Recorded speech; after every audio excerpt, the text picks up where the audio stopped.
Hello, this is Matt Slick from the Matt Slick Live podcast, where I defend the Christian faith and lay out our foundations of the truth of God's Word. Your chosen Truth Network podcast is starting in just a few seconds. Enjoy it, share it, but most of all, thank you for listening and for choosing the Truth Podcast Network. This is the Truth Network. The heart of every man craves a great adventure, but life doesn't usually feel that way. Jesus speaks of narrow gates and wide roads, but the masculine journey is filled with many twists and turns. So how do we keep from losing heart while trying to find the good way when life feels more like a losing battle than something worth dying for? Grab your gear and come on a quest with your band of brothers who will serve as the guides in what we call the masculine journey. The masculine journey starts here now. Welcome to Masculine Journey. We're excited you're with us this week, and I know I say that every week, but we are excited every week, and especially this week, the post-boot camp edition of the Masculine Journey. Andy, you having trouble with it? I would love to see it one time when you come on. Yeah. Like, we are not very happy to be here. Well, I'm so excited. Maybe I'll look at you next time. He was very excited about jumping in on you. Yeah, He was almost Sorry, Andy, you set yourself up for that one. Yeah. Well, you say that all the time. Yeah, we're really excited. I was like, what else are you going to say?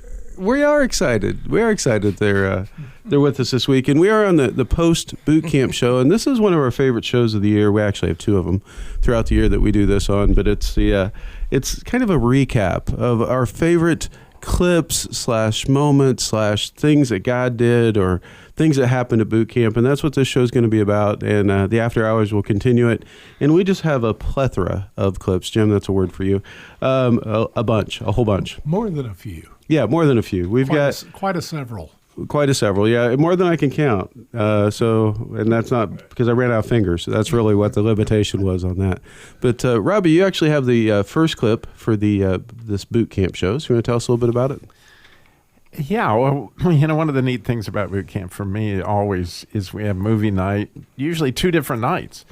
And so we watch 2 different movies during those boot camps, and they're usually movies that we've seen numerous of times and used lots of clips from. And one of those movies that we watch quite often, especially this time of year, is the Legend of Bagger Vance.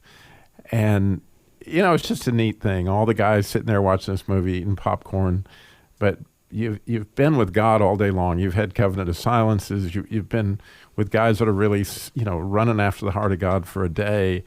And God is clearly in the room with you. Mm-hmm. And you're watching this movie, and you're present in a way that I don't know that you can be present except at boot camp. I don't know how to put it. And so I've watched this clip, I don't know how many times. It's called See the Field. But when you listen to it carefully, what Bagger is going to do is describe for Juna, who's a struggling golfer, right, how to find his swing because he's gone and lost it. But Juna's at the point now where he's 12 strokes back, and he looks like he's going to lose this match big time and embarrass himself totally. And he's just now, the cadder, who is really the Holy Spirit character, has allowed him in his pride to try to hack his way through this thing. And now he's going to begin, once he gets contrite and starts to get himself out of the way, to get some real instruction. And here you go. The field. I see the field, but it's 445 yards long. It's got a little red flag at the end of it. It's 12 strokes ahead of it. Come on. That ain't it. Because if you seen the field, you wouldn't be hacking at that ball like you was chopping weeds out from under your front porch. Just give me the club. Sorry I brought it up. Here, you're going to take that hack away.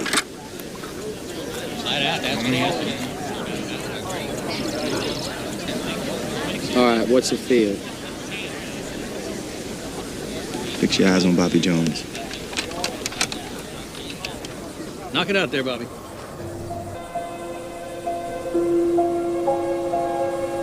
Look at his practice swing. Almost like he's searching for something. Then he finds it. Watch how he settles himself right into the middle of it.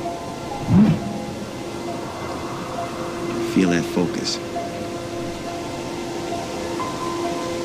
And he got a lot of shots he could choose from. Duffs and tops and skulls. there's only one shot that's in perfect harmony with the field. One shot that's his. Authentic shot. And that shot is going to choose him. There's a perfect shot out there trying to find each and every one of us. All we got to do is get ourselves out of its way. Let it choose us. Look at him. He in the field. Yeah, look at him. He's in the field. And again, sometimes you get to see other guys. To me, this boot camp has just been an amazing thing to watch the guys that have grown, giving talks. Mm-hmm. And Danny gave a talk at the end, and he highlighted the passage that's pretty scary in Matthew. I think it's 7:22, where, God says, I never knew you. You did all this stuff in my name, but I never knew you. And it's a pretty scary thing. And the point that Danny made so eloquently and beautifully, the way the whole thing was set up, especially with this movie before it, was that, God doesn't want you to do things for him. He wants to do things with him. And so as he was describing that, and I was thinking about this clip and so many things this weekend that pointed to this, that, like on the radio, I have a lot of different things I could talk about. But when you get up in the morning, first thing you begin to search, God, what do you want? What do you want? And I love the way he said it. When you finally get yourself out of the way, like take everything off the table that you thought you wanted to do, you're now in a position for that shot to choose you. And it's your one true, that's the shot. And when that light comes on, for anybody who's ever experienced it, whether you're a computer programmer or whatever it is, that that's exactly what he's getting at. And at that point in time, you can get complete focus because you begin to picture, I like the way Harold put it about his poems, that there's this germ that begins to grow in your mind. And again, we get to see that, Sam, right? Mm-hmm. From all these guys as they are becoming into their one true authentic self, as God is teaching them in their masculine journey. And of course, I got a long, long, long way to go and a whole lot of getting myself out of the way. But it's just a beautiful thing for me, this camp, to watch, what God has done within the Band of Brothers. Yeah, it was... We didn't have a lot of attendees at this camp, but whenever that's happened, God's got something special in mind. Every camp is special, but this time he really chose to come after the team in a lot of ways, and the campers, but I think if we would have had a lot bigger crowd, we would have missed some of the stuff that he was trying to do with us, and we would have been not distracted, but we would have been on other missions and not really present, to what he was doing with us. And I think this was a really great camp for the people that were there, but also for the team, because I felt a lot of team growth and a lot of warfare for sure. This was a very warfare filled camp, but God triumphed, and it was really, really cool. So it's good. Rodney, you actually have the next clip if you want to tell us a little bit about it. Sure. Let's see. The first thing that kind of struck me was that I need to go find a clip. I think I can hear it over that also. Okay. So, yeah. I don't even want to get into what I chose and why I chose it really until after the clip, but I'm just going to describe the clip. You've got here, and I've never seen this movie. It's Something Within. I forget what The Fight Within. Yeah, The Fight Within. I just struggled to find something that had what I want, and I found this clip, and it's like, well, it has a portion of what I want, but not some other stuff, but it's still kind of a deep clip to think about. But what you have here is a guy pulls into this gas station. Obviously, he's had some trouble in his life as you hear this conversation go on, because somebody speaks into him, but he sees this guy sitting down at the gas station outside the convenience store. I think he's assuming he's homeless, which he may or may not be, but he goes in and orders something for himself, and then he's like, okay, I need to get something for him, and he goes out and shares some pizza with him and just sits down and has a conversation, and the guy who he's trying to help helps him way more and way more deeply because he's talking about God to him. So let's listen. Is that it? I got gas on 7, and let me get 2 slices of that pizza, please. Thought you might like something to eat. It's mighty Christ-like of you, young man. Thank you. I don't know about that. Just look like you could use some help, is all. You do, too. Yeah? I guess we all do, huh? You know, sometimes it feels like no matter how hard you try, everything you do is wrong. Well, you know, most people mess up because they don't know right from wrong. Just do whatever they want, whenever they want. Bad choices, making bad things happen. Just running around, trying to prove they're somebody, not even realizing who they really are. Yeah, well, who are they? God's children, of course. He loves all of us. Yeah, I guess if you say so, mister. Now, just because you don't know you God's child, don't mean you're not. And if you ain't God's child, who are you? Well... Yeah, so, well, who are you?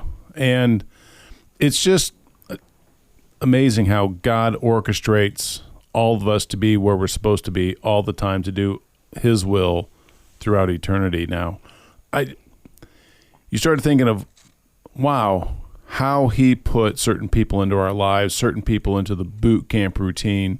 And I went to Robbie telling us about this guy named Ricky Korn and his plane trip, and he's seen some things, and you start getting these stories, and you're like, man, this guy is wild.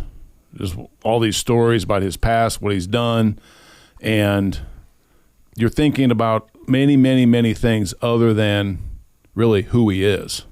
Who is he in Christ? But we've seen him now for several years. He comes to boot camps. He talks to Robbie a lot and other times, so we get to hear even more stories. But he's one of the most giving men I've ever met. I mean, he shows up with trinkets and gifts and things for us every single time. And it's not only the physical things, but it's what he says, his prayers, and how he just speaks truth. I remember the first few boot camps, we would always find ourselves going out praying together on walks and when we stake out the territory and stuff, and just loved that time with him. And you get to hear more and more of his heart. And his heart really is in wanting to serve and do things for other people. And like this one, every time I turned around, he's giving somebody another gift. And the other gift that we got was really coming from the ladies, right? They loved on us big time, serving us this past weekend. It was wonderful between those two giving. Well, thank you, Rodney. We do have another boot camp coming up. I know we just finished one, but we have coming up in November. It's November 21st, I think, through 24th. I think that's right. It's weekend before Thanksgiving. Go to masculinejourney.org to register. We'll talk to you after the break. What we have at our boot camp is something that makes you stronger and gives you the strength to go on your regular walk with God. It's something that will make you be bigger than you were when you got there. So what's kind of been your favorite part so far? I know we've got a little bit of ways to go in this masculine journey thing. So my favorite part is really just being able to talk to other men about real things, and hear from you guys.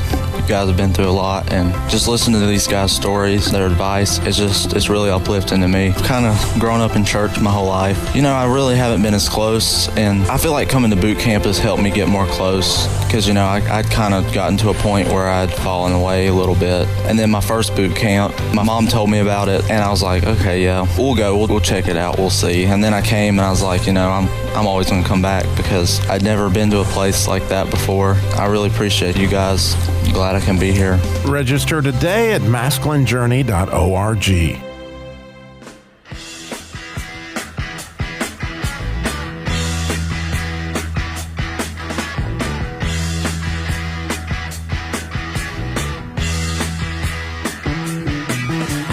Get your motor running. Head out on the highway. Looking for adventure. And whatever comes our way. Welcome back to Masculine Journey. That is our bump in. It's Steppenwolf, Born to be Wild, and it's from Wild Hogs. It was one of the songs that was played in that movie as they were heading off on their adventure that kind of changed their whole lives. And so I was looking for a bump, and this one kind of came to mind, and I really didn't know why, other than it was like, oh yeah, we just played it the other day, and so I heard it. But I think, that's really what our story is, right? God takes us out on adventures that changes our lives. And that's been all of our stories, and I'm assuming that's been a lot of your stories out there, that God takes you on adventures you didn't really originally plan, or you planned something similar and he took you in a little bit different direction, and things don't always work out the way you thought they would, but often work out the way they're supposed to if we just lean into him and let him lead it. And so it is good. We are born to be wild, but wild in him. And so that's where our thing comes in. And Andy, you actually have the first clip of this segment. Okay. So my clip is a clip that I used during my talk on Cowboy Ranger, a.k.a. Cowboy Sailor, because it is a clip on sailing. But what you have is this guy that kind of, I think it's, we'll just call him a skipper. He's leading some boys out in this academy where the kids go out. They don't want to go to their senior year. They want to learn to sail, but it's like college prep too, so they're responsible for doing studying and all that stuff. But in this scene, you've got a storm that comes up in the middle of him giving one of these cadets or whatever the wheel. And it just kind of goes through that. You'll hear a lot of sounds and stuff. This is pretty visual, but yet you constantly hear the skipper's voice giving direction to this young man. It's a perfect picture of a being fathered through that Cowboy Ranger stage, and kind of the fruit of it. You hear him, the skipper, give him the wheel, which says, "I trust you to do this." And then at the very end, he tells him, you hear him several times say he does a good job. And then what's really cool, well, we'll play it. And I don't want to give the whole thing away, but anyway, it's really a good scene, though. I just thought through the whole process of that Cowboy Ranger stage of what it would look like to really be fathered well at that. And again, if you didn't get it at that stage, we're here at Adults. We're getting that same instruction from God, I believe, to help us initiate it in that stage. So. Was that after weeks of training, with the hurricane season behind us, the Albatross took to the open sea. In each of us were feelings of excitement and hesitation for the man at the helm and the unfamiliar world he would be leading us into. Dig. Come here, take the wheel. Come here. Hold her steady into the wind, southwest by west. Yes, sir. Holding her steady, southwest by west. It's South Australia, round Cape Horn, we're north, South Australia. Wrong, Mr. McRae. Seems like we're short on singers, Skipper. Everyone sings aboard a windjammer, gentlemen. Lets everyone know you're in sync. It shows unity, that all thoughts are one. Besides, I like it. We'll bear off to port and run downwind. We're going to go along. All off to port, ease around, we're heading in northeast. Sing out when you're there. All right, stand by to loose the squares. Northeast, sir. Speak up, boy. Northeast, sir. Loose the squares. Loose the squares. Keep your eye on the pennant, Chuck. Good job now. We'll have people in the water. Yes, sir. All stop on the engine. Behold, the power of the wind. Harden up the main staysail. Harden up the main staysail. Get back! The jib's blown out! Ready to run up the storm jib. Stand to reach the block. Nicely done. You're enjoying this. The seas lasted 16 hours, and when we weren't throwing up, it scared us. Skipper never left the deck, not once. I think he loved every minute out there. He's strong, tough, and he won't take no for an answer. But he makes you want to please him. I wonder if we'll ever live up to his expectations. So, if I didn't say it before, that's from White Squall is the name of the movie. It's a true story from 1961, I believe. They actually lost that ship, and there was a big deal about it. But really, it has... Well, I haven't seen the movie. Thanks, man. Oh, gosh. Yeah. It's Is Rosebud a sled too? I was getting ready to watch it with my wife. 1996. So spoiler alert. I'm saying. Yeah. My bad. So I was trying to give a little context there. That's okay. But the movie, have to watch it. It really does. Just gives you some insight into that whole Cowboy Ranger stage that we get into, and you hear there at the end you hear the skipper the whole time, and you hear him pretty much say, "Well done, now, good and faithful servant. Well done, my beloved son." But you also hear the son's reaction to that. It's not his son, but the kid's reaction to that he's been fathered well, and he said the father, I keep calling it the skipper, enjoyed it as much as the boys, and that we're hoping that we'd measure up, essentially. And I think even then, we're on this journey, and you're learning, and you're going back, and you're being reinitiated in a lot of these things. Sometimes you wonder, am I doing this right, God? And I believe his affirmation is there for us. If nothing else, we're trying. We're opening ourselves up to be fathered by him. But I truly believe he's saying, "Well done, sons." And I believe that's what he said to the team and to the campers this week. So, well, thank you. Was one of the boys named Gilligan by chance? I said something about skipper. I wasn't quite sure. That would be me, probably. No. There's a skipper, and I'm Gilligan. Right? Okay. Well, thank you. I appreciate that, Andy. Jim, you're next. This is from Secondhand Lions, and I think two of the movies we used during this were ones that are many of our favorites and were blasted by critics, which I've actually come to the point of, if you criticize, you got real rough reviews from the critics, it's either truly an awful movie or it's a classic. And this is probably my favorite scene of any we play. It is, let's see if I can get it right, not Dub, but Hub. Hub or Bub or Rub. Just Hub. Yeah. He's part of the wheel here. Older guy, just got out of the hospital, feeling useless, and this was actually in fact, two clips are going to be ones that I used in the Sage talk. And the wound, which occasionally I identify with, is feeling useless. And this is how he deals with that.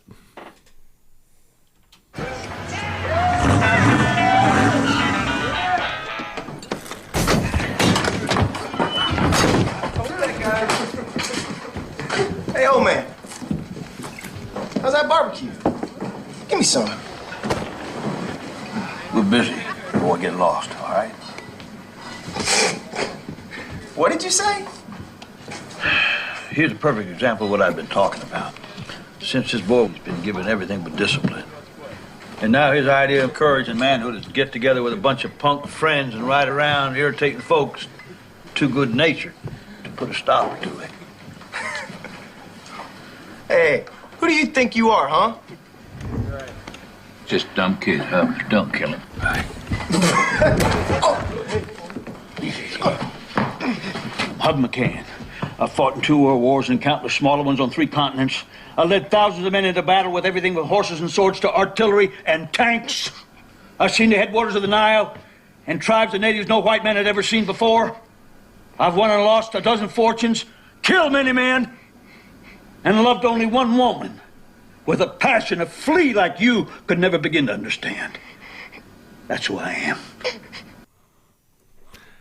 Now, Hub, after he's taken out these 4 guys and they're all in pretty rough shape, takes them home, teaches them a few things about life, cooks them steak dinners after he's used the steaks to put on their eyes that are swelling up.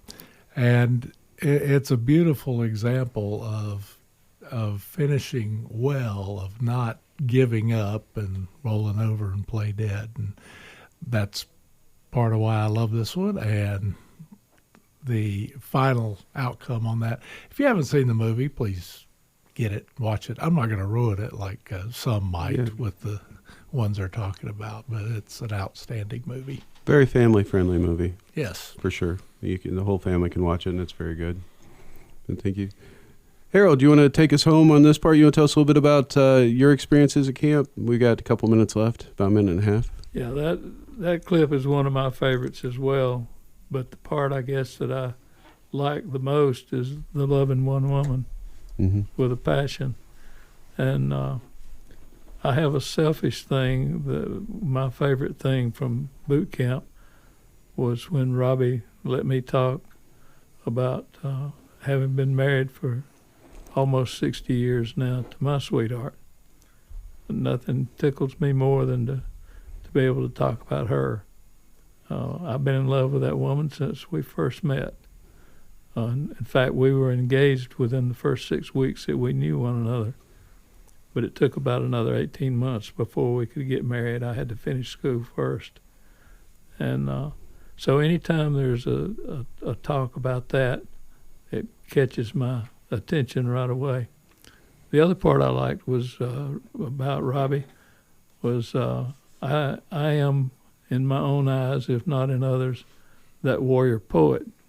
I had the spirit of a warrior because I thought I was going to be a fighter pilot in the Navy until I met my sweetie. She changed my life forever. Was that a biplane? It could have been. I would have had to have that to go against the Red Baron. Actually, the trainer probably was. He could have been back then. Yeah, you're right. But yeah, that God works in mysterious ways to accomplish what He wants. I had passed the written exam for Aviation Officer Candidate School only 2 weeks before her brother tricked me into a blind date, and then the rest is history. Absolutely. Yeah, well, thank you. We'll be back for the after hours. If it won't be on the regular broadcast, so if you want to hear that, you go to any podcast location. You can pick up Masculine Journey After Hours. We thank you for listening, and do something this week. Go love somebody well, and take good care of your own heart. We'll talk with you next week. This is the Truth Network.